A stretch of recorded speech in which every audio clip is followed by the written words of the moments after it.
For Weekend News.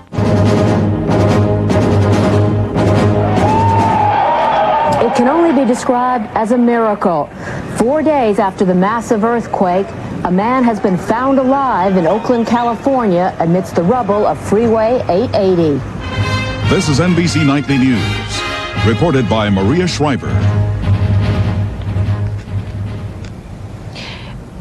Good evening from Los Angeles. Just when everyone had all but given up hope that there would be any survivors found in the earthquake rubble of Interstate 880, a man has been found alive. Yes, found alive. This morning, 89 hours after Tuesday's 6.9 quake, 57-year-old Buck Helm from Weaverville, California, was pulled from his crushed car by rescue workers and taken to a nearby hospital where he is reported to be in critical but guarded condition. George Lewis has more on this miraculous find. This was the moment the rescue workers had been hoping and praying for since the beginning.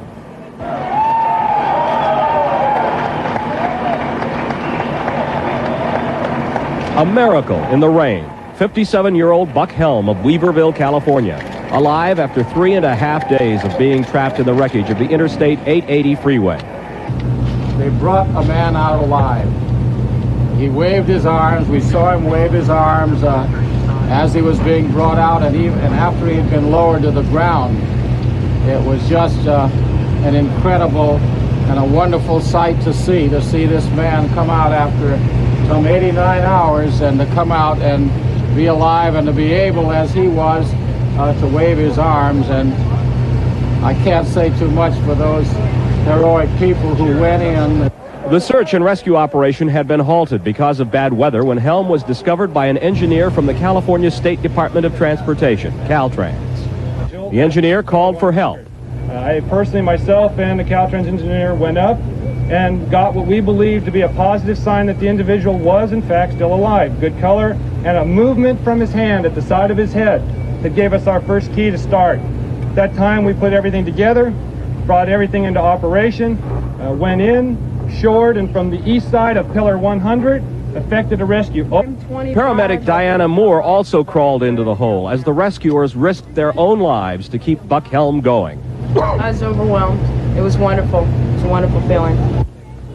He was lapsing into and out of consciousness. Reporters wanted to know what he was saying. Just get out of here. When am I going to get out of here? And this. It took almost 6 hours to extract Helm from the collapsed freeway. He was rushed to Highland General Hospital in Oakland. The doctors said Helm was dehydrated and cold, but in pretty good shape considering what he had experienced. But he is communicative and is responding appropriately to medication and to therapy at this point. So we're very pleased, obviously, that he has survived in the situation that he has, first of all, and that his condition right now, all things being considered, is fairly optimistic. He's awake and alert and confused. He's able to cooperate with the medical team. It doesn't appear that we have to go to the operating room at this time. A friend who shares the same last name, Richard Helm, rushed to the hospital. I was overjoyed. I was really happy. I had to rush right down here, and I mean, that's a miracle. This guy's strong. Did you know he's a hero. Also among the heroes, the rescuers, who never gave up hope of finding somebody alive in that structure, in spite of official pronouncements that probably nobody survived. Maria? George, no doubt the rescue workers are extremely buoyed by today's events. Do they think they'll find other survivors now? One of them said, "We're all pumped up. We're hoping to find some more people in there alive." All along, they had been saying there must be pockets inside that structure, and there must be pockets where people can be found still alive. George, do they have any indication as to how exactly Buck Helm actually did survive this? Apparently, one of the steel beams was sitting at an angle on top of his car. His car was not completely crushed on the driver's side. They found Buck Helm lying down on the front seat, the seatbelt still tightly strapped around him. The seatbelt also may have saved his life when the car came to an abrupt halt during the earthquake. He didn't receive any massive head injuries because he had his seatbelt on. So that prevented him from having any injuries to the head? Yeah, most of his injuries, they're still assessing them at this hour, seem to be to his lower legs. The seatbelt did cut off some circulation. He may have a skull fracture, but the doctors don't believe it's serious. and they're very optimistic. George Lewis, thank you so much, reporting from Oakland, California. President Bush described the rescue of Helm as a tribute to the thousands of volunteers working tirelessly in the Bay Area. He said he is delighted that those efforts have saved another life. Also today, Mr. Bush, as expected, vetoed legislation that would have made federal funds available to poor women to have abortions in cases of rape or incest. He said the effort by Congress to expand the circumstances under which the government would pay for abortions was regrettable. We will have more on today's dramatic rescue and other news on NBC Saturday Nightly News in just a moment.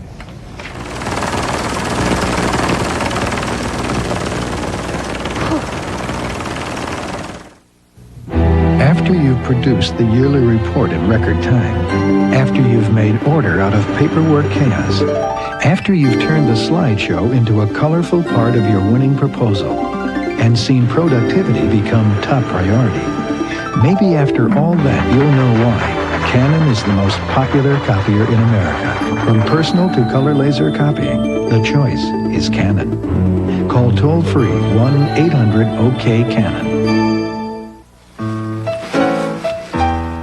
Norman, what's that? Nothing, honey. I asked a simple question. Norman, are you eating something? It's nothing, honey. He lies like a dog. Kellogg's Nut and Honey Crunch. Crisp golden flakes glazed with sweet honey and real roasted peanuts. Irene, what's that you're playing? Nut and honey. Two can play this little game. Kellogg's Nut and Honey Crunch. While rescue workers were cheered that a longshoreman was pulled out alive from his crushed car along Interstate 880, there were other stories of earthquake horror today. In San Francisco, the body of a baby was found in the smoldering remains of the fire in the Marina District. And in Santa Cruz, miserable weather and aftershocks are adding to that hardship. Roger O'Neill has this report. Tent cities have been set up in Watsonville as wary and scared residents said they don't want to stay in the emergency evacuation centers anymore. There have been too many aftershocks. Why not stay here? We got our own place here. Yeah. We got our own food. Our tent's waterproof. You know? I'd just rather be here than there. Outdoors, too. It's too crowded in the office. Yeah. Too many people. Too many people, right? 13,000 people are homeless in Santa Cruz County. The weather turned nasty today with rain, colder temperatures, and strong winds. But the people moving outside said they can deal with that. What they don't like are the aftershocks, which continue to shake the ground. I have nothing left in the house. Everything broke. The house has a little bit of cracks in it. There have been thousands of aftershocks since Tuesday's earthquake, the strongest occurring 37 minutes after the main shock. That registered 5.2 on the Richter scale, but as late as this morning, an aftershock approaching 5 was felt. The U.S. Geological Survey reported this morning the activity is normal following a big earthquake, despite the unnerving effect it has on people. On Wednesday, the number of aftershocks greater than 3 on the Richter scale numbered about 50, about what geologists expected. On day 2, Thursday, a slight increase in movement, but by Friday, a decrease. The decreasing number of aftershocks and their intensity is normal. What isn't normal is the way the earth fractured in the big quake. Geologists say they are baffled by the pattern of cracks in the earth. The general sense of the cracking is opposite. So that instead of what we were calling right lateral with this side coming down, the left side is coming down. We have not seen this before on San Andreas type earthquakes anywhere in the world. There are other. The scientists say in time they will be able to figure out what happened. But by then there may be yet another earthquake to deal with. The geologists say the chances of an earthquake with a magnitude of 7 or more is still 50%, sometime in the next 30 years. Roger O'Neill, NBC News, Santa Cruz. A natural disaster is a great equalizer, and so it is with the California earthquake. Don Oliver reports from San Francisco on 2 families from different walks of life who are trying to put their lives back together. Jesse and Barbara Smith have been married for just 2 months. They met because both had apartments in this building in San Francisco's Marina District, a building heavily damaged by the earthquake. With friends, they went back today to retrieve their belongings. We dumped everything that pretty much we can get out the window yesterday. They thought they had plenty of time to gather things up, but as they were working, building inspectors decided the structure was in worse shape than they had thought and said everyone had to be out in 15 minutes. This was inspected at 3 o'clock yesterday afternoon. We had a 4-point aftershock yesterday at 6. These two engineers have just discovered 3 inches of settlement on this side of the building. The pace of moving increased rapidly. Barbara and Jesse consider themselves lucky. They had friends to stay with, and they have found another apartment. It's been pretty awful. We were lucky we had some friends that lived on Lion Street in a house that was much more stable. Great. And we've gone through pretty much the whole range of emotions, from feeling lucky to be alive, wondering what we're going to do, panicked, angry with the system. The Smiths are sure of one thing: they'll never move back to the Marina District. The Chavez family isn't sure of much of anything. They've been staying in a shelter for the homeless since the quake damaged their apartment. Henry Chavez has been out of work for 2 months. Connie works as a janitor. Neither speaks English. Junior, 11, and George, 10, have to speak for them. Right after the earthquake, she said that part of the roof, the second floor and the bottom, was falling. The Chavezes moved from Nicaragua 10 years ago, have no money, but don't qualify for welfare. Volunteers at the shelter have tried to keep the children occupied, but it is obvious the earthquake is very much on their minds. Junior practiced for a puppet show.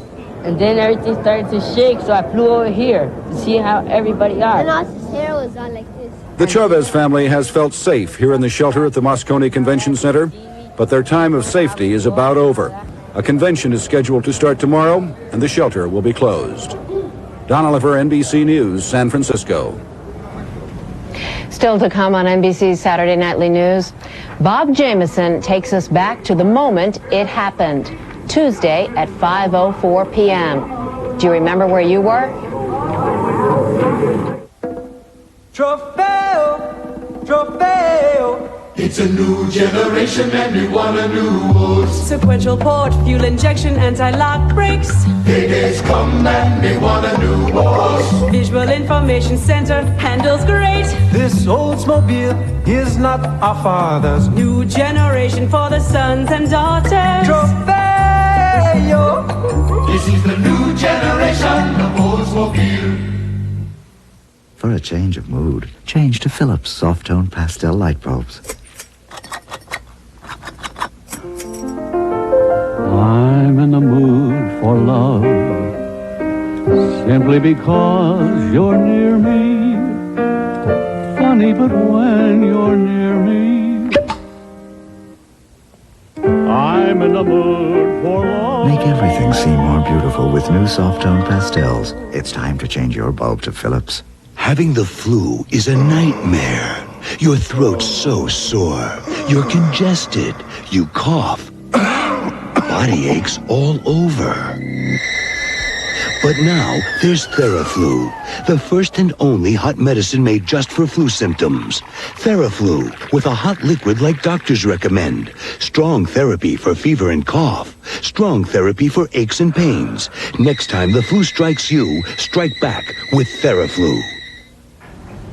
A Honduran airliner crashed today while trying to make a landing at Tegucigalpa's airport. As many as 144 people are feared dead, but at least 20 others survived. The Boeing 727 slammed into the hills at Serapio, about 13 miles south of the city. At least 5 Americans were aboard the flight, which was en route from Costa Rica to Honduras. Michelle Gillard narrates this report. Witnesses say the plane just broke apart in midair. The Honduran airliner was preparing to land in very heavy winds. It crashed into a hill just south of the airport in Tegucigalpa. On impact, the 727 Boeing jet burst into flames. There were Americans on board the flight. At least 10 people have been rescued, including 1 American. But firefighters report that dozens of passengers were trapped in the burning wreckage. Many could not be reached because of the intensity of the fire. Some of the passengers were en route to Miami, where relatives and friends anxiously awaited the flight, but then learned of its fate. The flight originated in Costa Rica. It had a stopover in Managua, Nicaragua. The plane's black box has been located. The cause of the crash is under investigation. Michelle Gillen, NBC News, New York. The Air Force launched a Delta II rocket into orbit this morning. The rocket quickly deployed the fourth in a series of navigation satellites. The Delta II blasted off from its launch pad at Cape Canaveral, and as it headed east over the Atlantic, it boosted the Navstar satellite into orbit. A total of 21 Navstars will be deployed by 1992. Their purpose? To help guide American troop movements around the globe. The Delta launch was delayed 5 minutes while the space shuttle Atlantis passed near the rocket's flight path. The 5 Atlantis crew members conducted a series of experiments on their 4th day in space. The crew will land at Edwards Air Force Base in California on Monday morning. That's 1 orbit earlier than planned. The mission has been cut short out of concern for the high wind gusts that are predicted for California. When Ocean Spray adds ripe red raspberries to tangy cranberries, something cool and refreshing happens to chicken. Cran Fruit brand sauces add a cool, refreshing zing to everything. Did you know you could be losing business right this minute?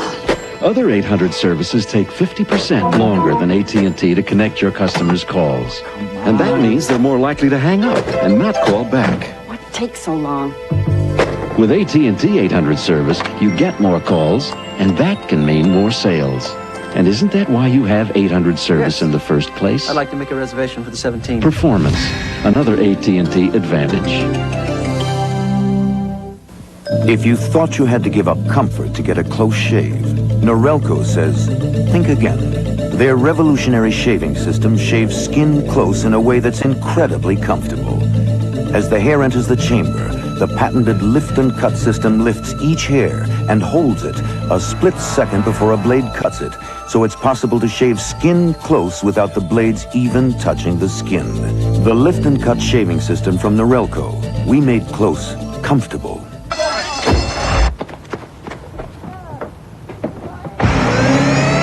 Billy has a girlfriend. Billy has a girlfriend.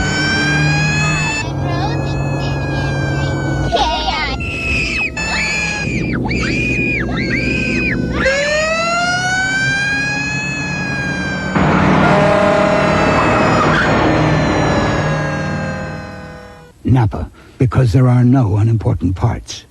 This plum is one of the very best sources of fiber. Once it turns into a prune. Prunes, the high-fiber fruit. Hungary's new interim head of state, who takes over on Monday, says Hungary could someday become a neutral state like Finland or Austria. Matthias Seros, who says he is a believer in democratic socialism, says Hungary, still a member of the Warsaw Pact, should begin working toward neutrality. That would be another change for a country in which these days sweeping change has become the normal course of affairs. NBC's Jim Bitterman reports from Budapest. It has been a sunny autumn in Hungary, but it's not just the change of seasons that's in the air here. Politically, economically, socially, change is being steadily drawn through every avenue of Hungarian life. In a single week, the parliament has completely revised the nation's constitution, declared Hungary a democracy, approved free and open multi-party elections, and even changed the name of the country. No longer is it a socialist people's republic, but simply the Republic of Hungary. Out in the political hustings this afternoon, the former communist, who is Hungary's leading presidential candidate, was pressing the flesh, doing what no communist here has ever had to, campaigning for votes. And at the same moment, in a packed Budapest hall, the leading opposition party was preparing to endorse the man who will be its presidential candidate. The country, especially to someone with a longer view, like historian Vera Botchkoy, seems to be racing to leave its years of communism behind. How quick this change is in the last 2 years went over. That was really a surprise.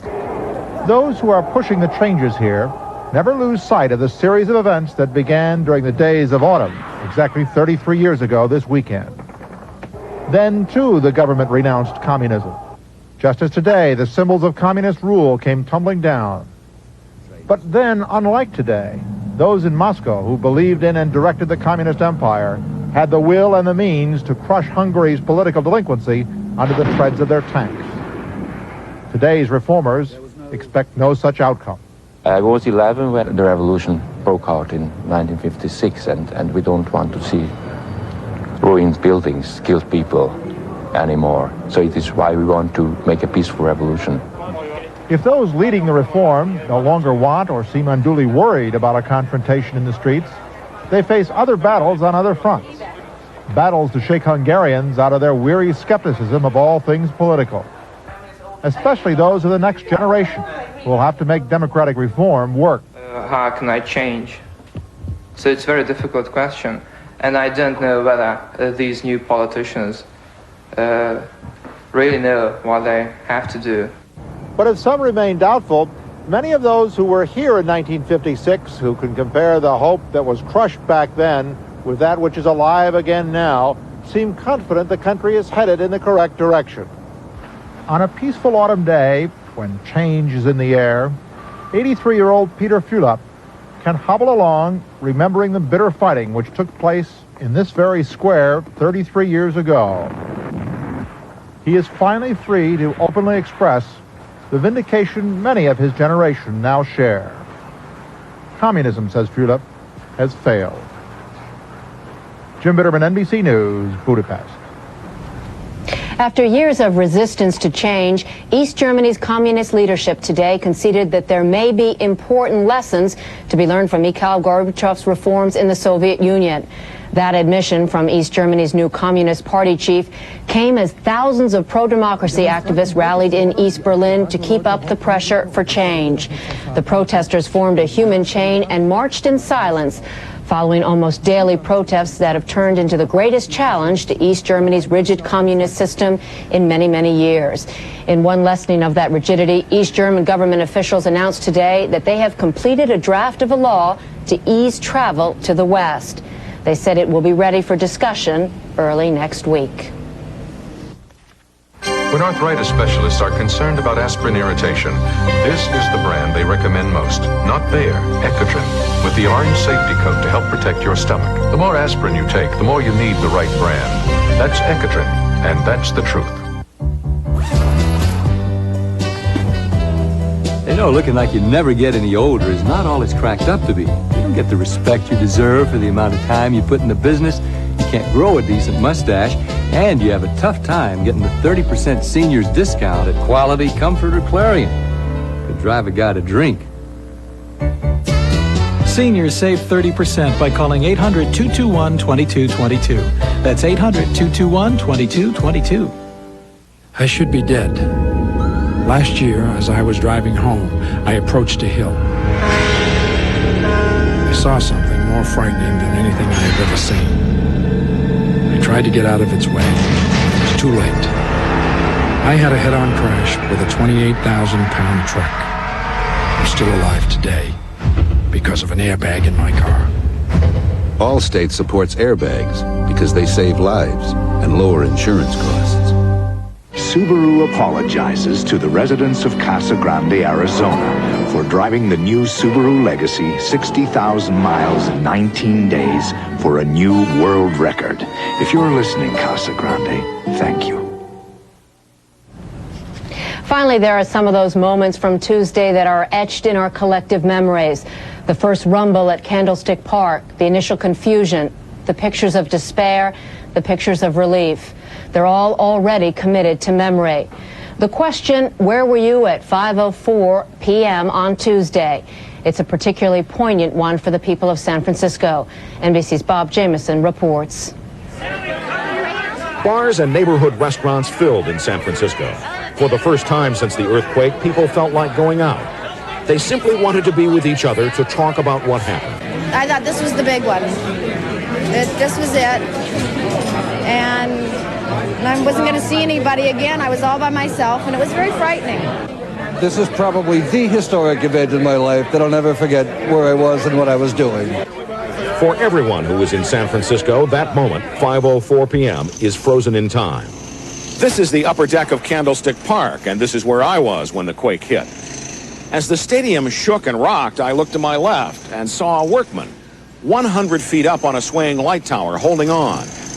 He climbed down safely when the quake ended. Benjamin Young had climbed the tower to straighten out a windsock just before the quake hit. Young will always remember where he was. God, that whole thing was going like this. I fell down to my knees like I'm holding on. Oh, man. At 5:04 p.m., Mary Larson was in full view of the surveillance camera in the electronics store where she works.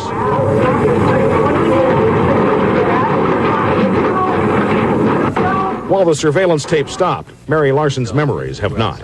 Maybe 10, 15 seconds, but the longest 10 seconds of my life. 911 emergency.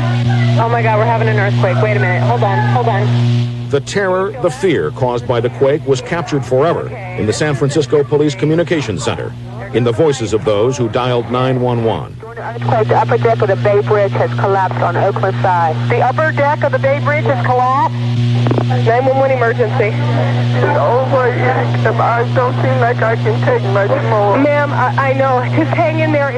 Everybody just wait. The terror is gone from the voices now, but San Franciscans feel the need, almost the compulsion, to relive those moments.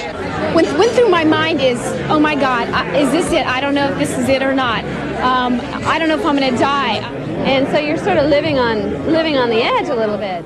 Carol Maloof and Jeannie Dykesel survived the quake of 1989, and for now at least, are not worrying about where they will be when the next one comes. Bob Jamieson, NBC News, San Francisco. An amazing week and an amazing day. Before we leave you tonight, we want to just update you again on today's extraordinary rescue of 57-year-old Buck Helm. Helm was found this morning amidst the rubble of Freeway 880 by rescue workers who had all but given up hope of finding any survivors. His first words reportedly were, "Thank God I'm alive." Onlookers cheered. Helm waved before being rushed off to a nearby hospital where he is at this moment. He reportedly is suffering from 3 broken ribs, and because of kidney damage, he may have to be on a dialysis machine. When one of Bucky's co-workers heard that he was alive, he was heard to remark, "We figured that if anybody could make it, Bucky Helm could. He's tough, he's a fighter." He's also incredibly lucky. Well, that is our news. Be sure to join me along with Garrett Utley tomorrow morning on Sunday Today. We'll follow up on Buck Helm's amazing rescue, and we'll look at the dramatic changes occurring in East Germany. The guests on Meet the Press will be California's Lieutenant Governor Leo McCarthy and Senator Alan Cranston. They'll be joined by Senator Patrick Moynihan from New York. Thank you so much for joining us this evening. I'm Maria Shriver in Los Angeles. I'll see you back here next Saturday. For all of us at NBC News, good night.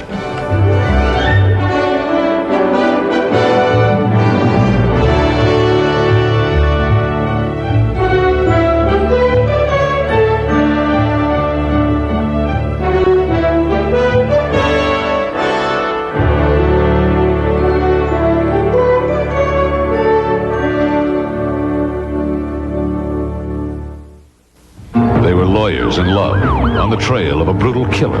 Rape? Yeah. A trail that could lead her back to her lover. I'm not like that. Felicia Rashad. He's guilty, and I know it. Philip Michael Thomas. Got the wrong man on trial, Lynn. The world premiere thriller, False Witness. Monday. Sunday, as the recovery process continues from the killer quake, what lessons have been learned for California and the nation? We'll have a detailed look at the issues on Meet the Press. Coming up in just a minute on the scene at 6.